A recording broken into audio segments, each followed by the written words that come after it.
आज हम लोग फ्रांस की क्रांति का तीसरा चरण पढ़ेंगे, ठीक ना। कौन चरण पढ़ेंगे? तीसरा चरण, जो 1795 से लेकर 99 तक चलेगा, ठीक। तो सबसे पहले हम लोग आते हैं तीसरा चरण पढ़ने से पहले हम लोग आज एक चरण, आप पहले पढ़े दो चरणों को रिकॉल कर लेते हैं। जैसा कि हम लोग पढ़े थे, पहला चरण जो हुआ था 1789 से लेकर 1792 तक में, ठीक। इस दौरान हम लोग क्या देखते हैं कि बास्तिल का किला का पतन किया जाता है। बास्तिल किला का पतन किया जाता है, राजा का पतन किया जाता है। राजा है लेकिन उसको उसके सारे अधिकार छीन लिए जाते हैं।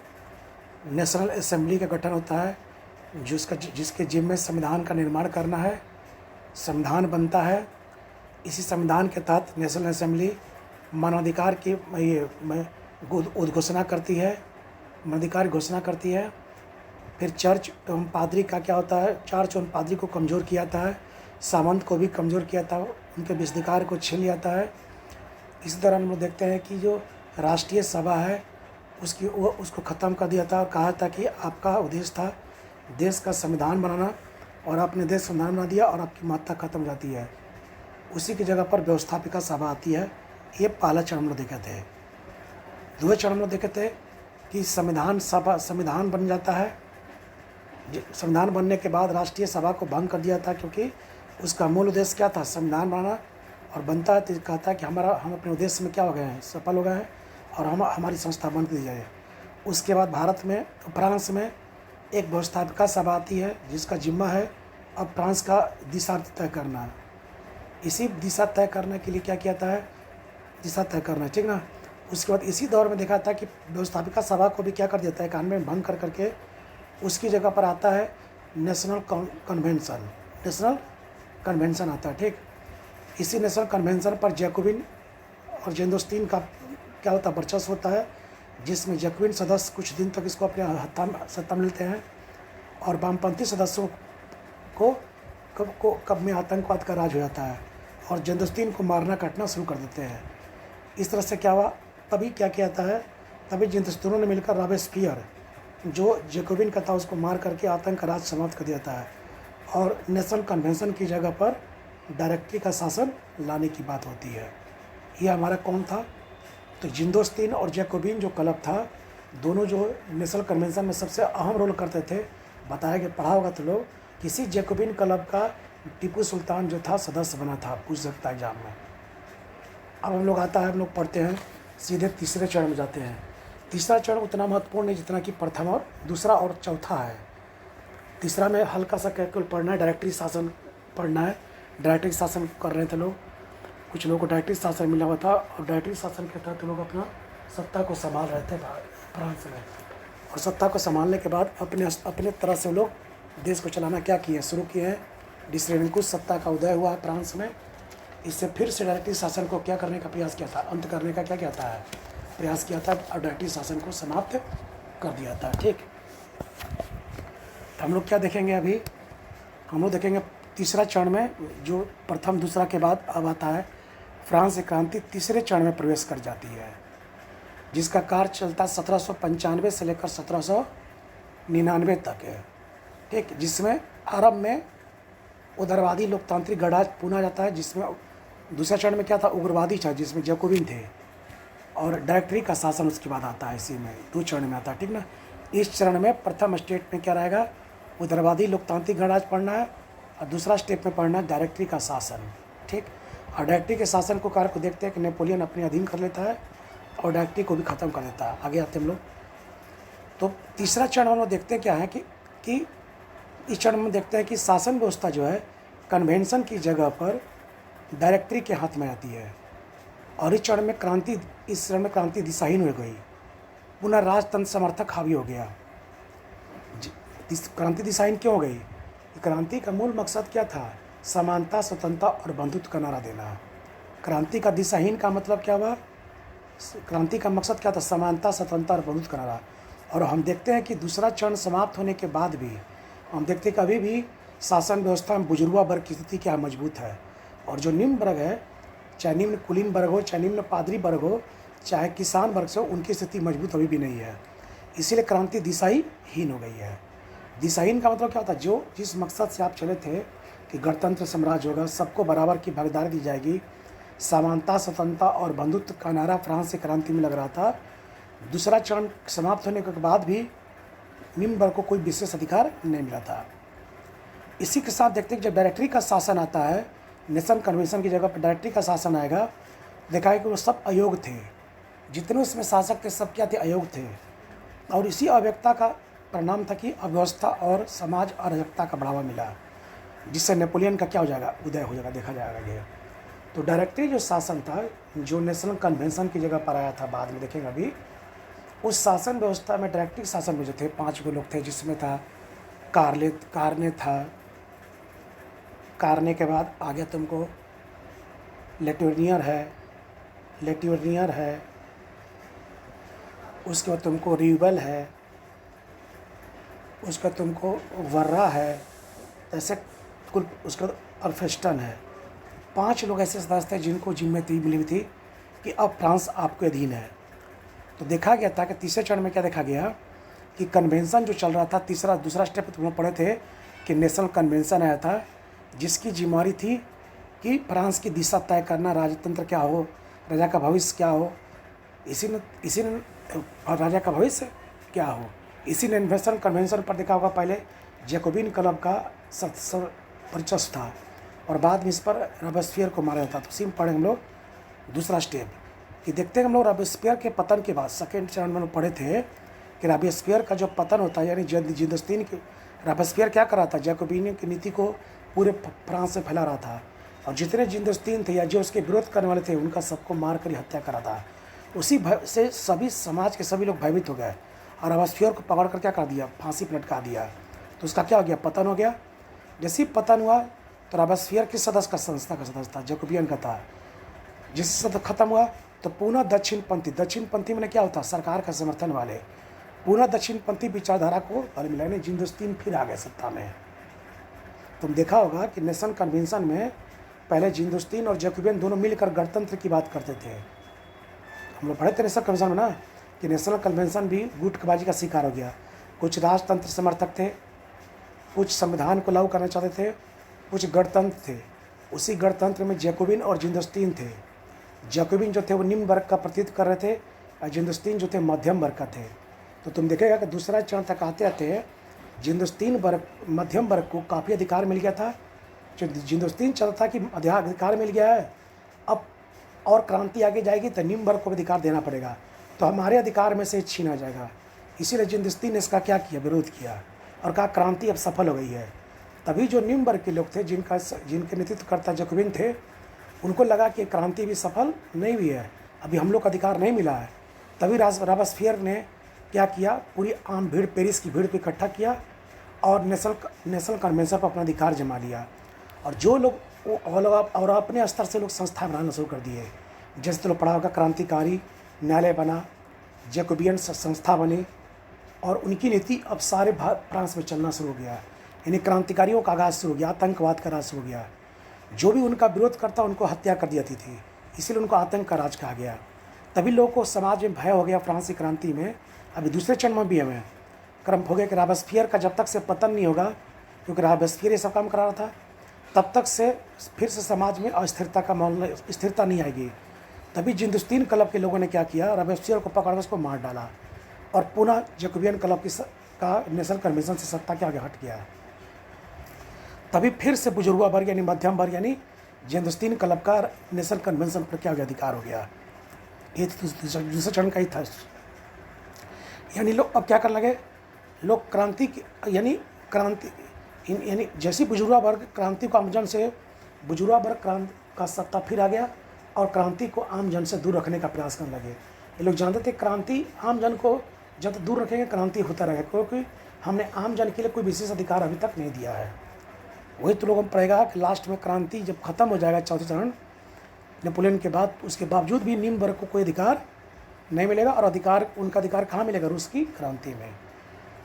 अब क्या होगा, जैसी बुजुर्गा वर्ग का फिर सत्ता आ गया और आतंकवाद का राज खत्म कर दिया गया रॉबेस्पियर के मारने के बाद, तो अब उसमें लगा लोग कि अब लोग क्या करने लगे, खत्म हो गया, बुजुर्गा वर्ग की सत्ता फिर से आ गई। तो अब आतंक से दूर कहा गया, अब आतंक फातंक नहीं करना है हम लोग को। अब क्रांति विरोधी जो भी निम्न वर्ग का विरोधी है, उन तत्वों को, जो भी निम्न वर्ग का विरोधी तत्व है उनका समर्थन करो। यानी जो भी क्रांति विरोधी तत्व है, मतलब क्रांति का जो विरोधी लोग है उसका क्या करो, समर्थन करने लगे लोग। अब वो इधर देखते आगे कि फिर देखते अभी हम लोग दूसरा चरण का कुछ पार्ट में है कि नेशनल असेंबली ने घोषणा किया, अभी नेशनल ख़त्म नहीं करना, नेशनल असेंबली ने क्या किया, घोषणा किया कि जब भी कोई अगला कोई विधायिका बनेगा, यानी अगला कोई संस्था बनेगा जो देश फ्रांस को चलाएगा, उसमें नेशनल काउंसिल के 2/3 सदस्य रहेंगे। ऐसा इसलिए बोला कि जेंदोस्तीन क्लब जो था, जो अभी किसका संस्था था, बताए थे कि जैकोबियन का अब महत्व घटने लगा था, जेंदोस्तीन फिर से सत्ता में आने लगे थे, तो उनको लगा कि हम लोग का वर्चस्व लंबे समय तक रहा है बुजुर्ग वर्ग का। इसी लोग चाहते थे कि जो नया संस्था आएगा, माने जो नेशनल कन्वेंशन के बाद फिर कोई कानून बनेगा, संस्था बनेगी जो फ्रांस को चलाएगा, उस संस्था में 2/3 सदस्य हम लोग का रहना जरूरी है, ताकि हम लोग का वर्चस्व क्या रहे, बना रहे।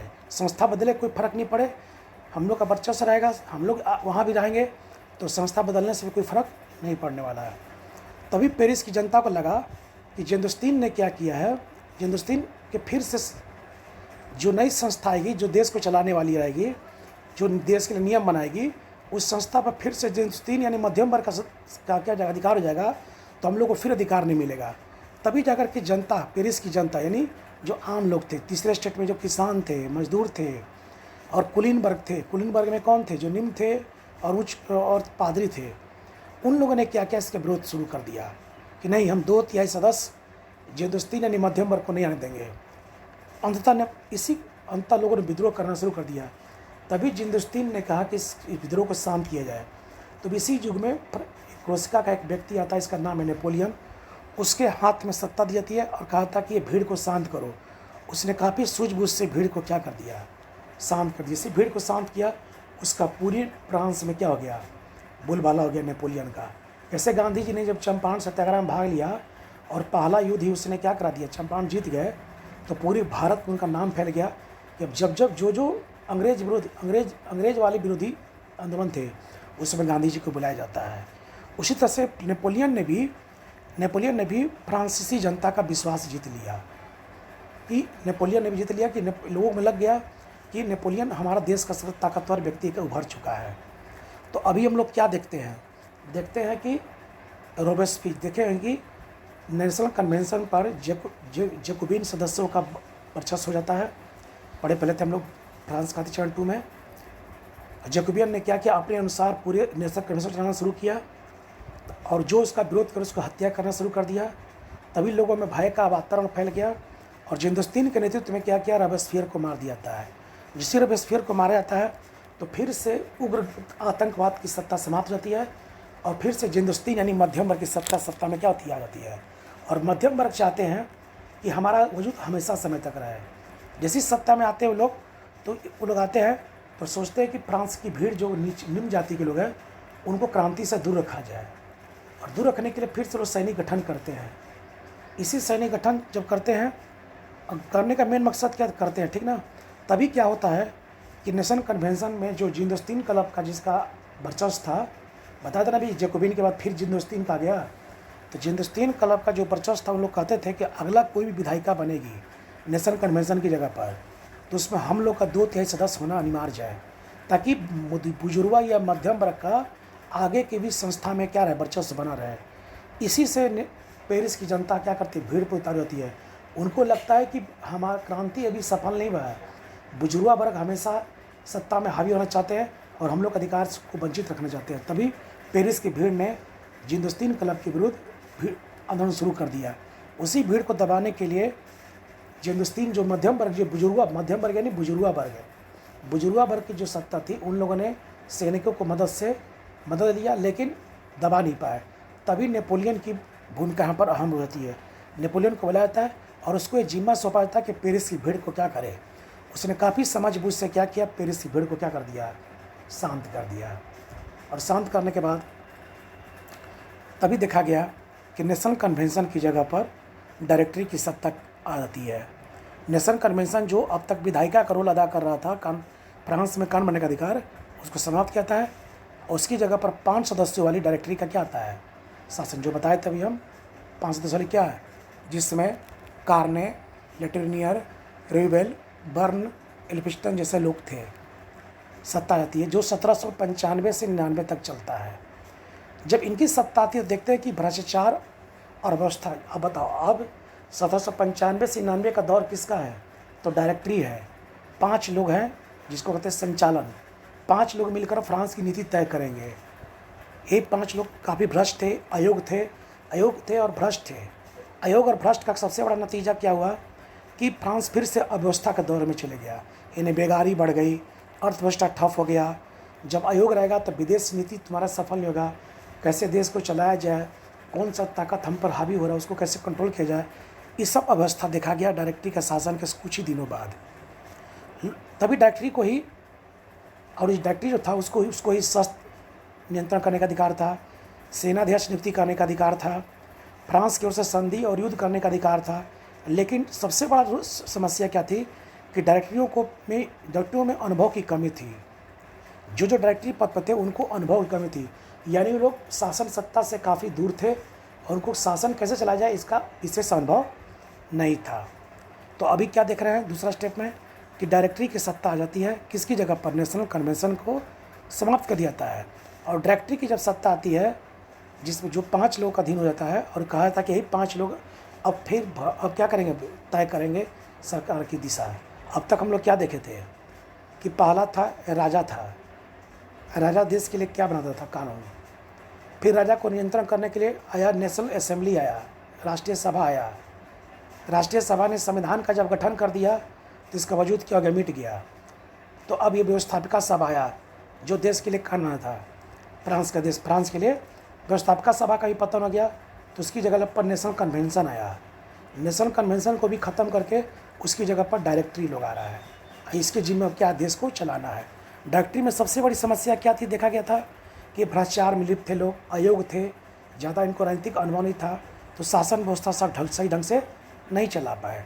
अब बताओ, जब शासन व्यवस्था सही ढंग से नहीं चलेगा तो देश में क्या फैलेगी, अव्यवस्था, बेकारी, बेरोजगारी, विदेश नीति भी खराब। बाहरी तत्व में हम फ्रांस की क्रांति को आगे बढ़ा नहीं सकते थे, जो नारा था समानता, स्वतंत्रता और बंधुत्व। इसीलिए फ्रांस की क्रांति का नारा विदेश में इस चरण में विशेष रूप से नहीं फैल पाया, जबकि प्रथम और दूसरा और लास्ट चरण में खूब फैला है। फ्रांस क्रांति का नारा समानता, स्वतंत्रता और बंधुत्व। डायरेक्टरी का दिन क्या था, पूरी शासन व्यवस्था को संभालना, सशस्त्र सेना गठन करना, सेनाध्यक्षों की नियुक्ति करना, फ्रांस के लिए संधि करना, युद्ध करना। लेकिन इनकी सत्ता क्या थी, ये 5 लोग क्या थे, काफ़ी अयोग्य थे, ज़्यादा इनको अनुभव नहीं था, राजनीतिक अनुभव। इसीलिए क्या हो गया, स्थिति और खराब हो गई कहाँ की, फ्रांस की। इसी डायरेक्टरी का सबसे बड़ी समस्या क्या थी, खराब हो गई। और डायरेक्टरों की सबसे बड़ी समस्या क्या थी कि जो वायु युद्ध की स्थिति है उसको कैसे रोका जाए, वायु स्थिति कैसे रोका जाए। जैसे बाहर देशों में क्या था, जैसे परसा था, बाहर देशों में से परसा था, स्पेन था, हॉलैंड था। वहाँ गणतंत्र विचारधारा जब यहाँ से जा रहा था फ्रांस की क्रांति से, तो उन लोग सशंकित थे कि हमारे देश में भी गणतंत्र न फैल जाए, इसलिए युद्ध के समानों को और बल मिल गया। इसी देखा गया कि दौर में देखा कि अयोग्य भ्रष्टाचारी डायरेक्टरी से विदेश नीति संभल नहीं रहा था और विदेशी तत्व हावी हो रहे थे फ्रांस पर। इसी का नेतृत्व नेपोलियन ने दिया। नेपोलियन ने कहा कि ठीक है, हम इस युद्ध का नेतृत्व करते हैं। और नेपोलियन ने क्या किया, युद्ध का नेतृत्व करते हुए क्या किया, अपनी क्षमता का परिचय देता है नेपोलियन। डायरेक्टरों ने क्या किया, एक नेपोलियन को नियुक्त किया कि तुम विदेश नीति संभालो और जितने भी बाहरी आक्रमणकारी उसको रोको तुम। नेपोलियन ने क्या किया, इस सारे आक्रमणकारी को उसने क्या किया, नेपोलियन ने क्या किया, अपनी क्षमता का परिचय देते हुए इटली, ऑस्ट्रिया, अन्य देशों को इसने क्या किया, नियंत्रित कर लिया। जैसे नियंत्रित किया तो नेपोलियन का नाम पूरे विश्व में और आ गया और फ्रांस में इसकी जग जाहिर हो गई। तभी वहाँ की जनता ने कहा कि नेपोलियन की जो सत्ता है, जो फ्रांस की सत्ता है डायरेक्टरी के हाथ में, वो सब अयोग्य है। अयोग्य होने के कारण क्या है कि फ्रांस बेकार स्थिति में आ गया है। तभी लोगों ने कहा कि फ्रांस की स्थिति अब डायरेक्टरी के हाथ में आना सही नहीं है, ये अयोग्य भ्रष्टाचारी फ्रांस को डुबा दिए गए। तभी देखा गया कि वहाँ की जनता ने, नेपोलियन ने क्यों लोगों को विश्वास दिया था, तो एक तो पेरिस की भीड़ को शांत किया था और दूसरा पूरी विदेश नीति को क्या कर लिया, अपने अधीन कर लिया था, अपनी ताकत के बल पर, ईश्वर के बल पर। ऑस्ट्रिया को हराया, प्रसा को हराया, बेल्जियम को जीता, इटली को हराया, स्पेन को जीता, मिस्र को हराया। इससे नेपोलियन का कद बढ़ गया फ्रांस में। और जब कद बढ़ा तो लोगों ने कहा कि डायरेक्टरी को हटाओ, अब मतलब कि भ्रष्ट शासन को हटाओ और नेपोलियन गद्दी पर हटाओ।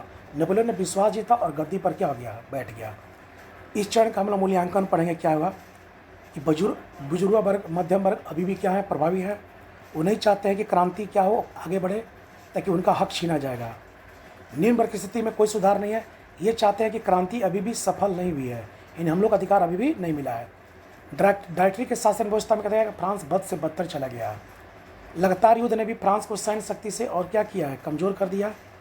जो नेपोलियन लड़ा था वो युद्ध, अंत एक शक्तिशाली नेपोलियन का क्या हुआ, उदय हुआ। और डायरेक्टरी शासन की जगह पर नेपोलियन अब क्या करेगा, शासन चलाएगा। और चौथे चरण की क्या हो जाएगी, उत्पत्ति हो जाएगी। ठीक, अब हम लोग चौथे चरण का अगले हफ्ता पढ़ेंगे। अगले हफ्ता हम लोग पीटी आएंगे। ठीक, थैंक यू।